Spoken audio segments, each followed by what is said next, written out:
Welcome to the Night Radio and television stations. Here come to the news today. The number of COVID-19 cases in the southwestern provinces is increasing. The infection rate in the community is quite large. Deputy Prime Minister Vũ Đức Đam directed to accelerate the process of vaccine coverage. Reports from the southwestern provinces show that the number of cases recorded per day is still increasing, such as Bạc Liêu, Sóc Trăng, and Giang Kiên Giang increasing from 500 to 700 cases per day. The reason is that the movement in the community in these localities is quite large. The number of people returning from the southern provinces is still increasing. Plus, the subjectivity of the people have resulted in a rapid increase in the number of cases. Some local businesses, such as in Cần Thơ cities, have not yet strictly followed the pandemic prevention regulation of the Ministry of Health. Deputy Prime Minister Vũ Đức Đam asked provinces and cities to clearly state their recommendations and requirements for medical supplies and equipment. It is necessary to speak of the vaccination schedule in days and in hours. The Deputy Prime Minister emphasized that now we have removed the goal of zero COVID, but we will build the goal of living with COVID-19. So we must strengthen screening at hospitals, monitor symptomatic cases, and promote the importance of the COVID-19 community team. After many months of the blockage against the COVID-19 pandemic, so far Long Han Town, Long Han district has changed from the red zone to the yellow zone. The locality is making efforts to move the rinse areas and gradually restore the socio-economic activities.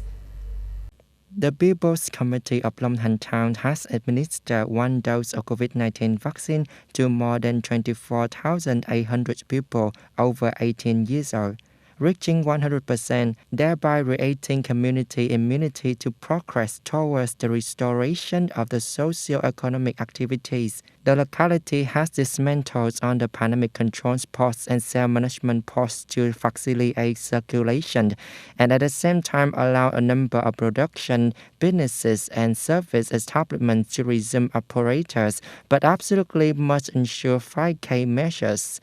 At the same time, Long Han Town continues to promote propaganda to set up mobile control teams to prevent and promptly handle violations in the implementation of social distancing.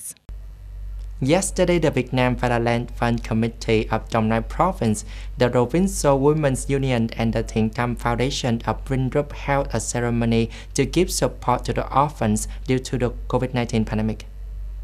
At the ceremony, the Provincial Women's Union gave gifts and scholarships worth 1,500,000 VND to Lê Đăng Trường, living in a Đại Phước commune, Nhân Trạch district. The Hiến Tam Foundation of Vingroup have given support to 40 orphan children due to the COVID-19 pandemic.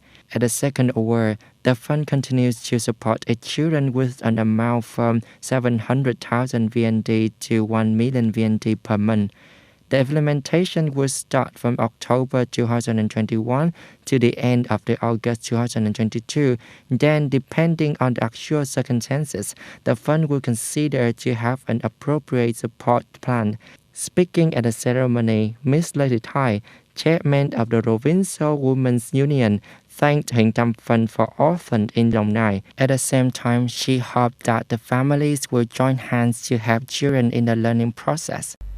U.S. President Joe Biden says yesterday he supports reparation for immigrant families separated from their children at the Mexican border due to the tough immigration policies under his predecessor Donald Trump.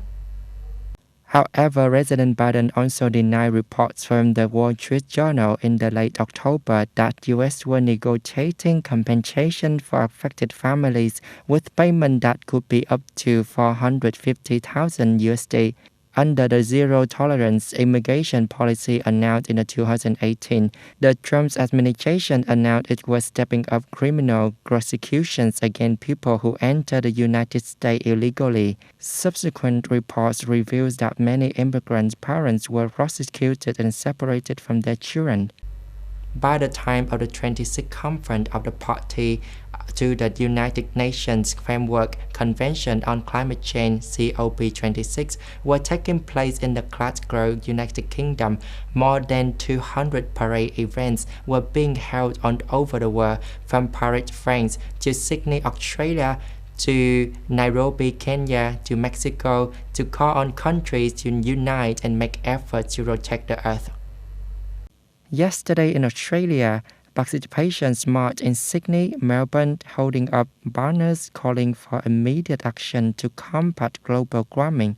In Glasgow, organizers and police says that 50,000 people were expected to take part in the march on the streets near the COP26 site. Security here has been tightened.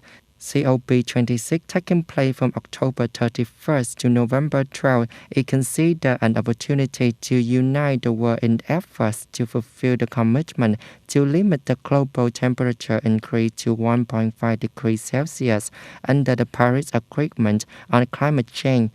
It is the largest UK-hosted summit to date, bringing together the largest number of world leaders from 197 countries. The conference initially achieved certain success when many countries signed to commitment to reduce greenhouse gas emissions, take the end to investment in the fossil fuel industry, cut the methane emissions. That's all on the news today. Thanks for watching us. Have a good time. Goodbye.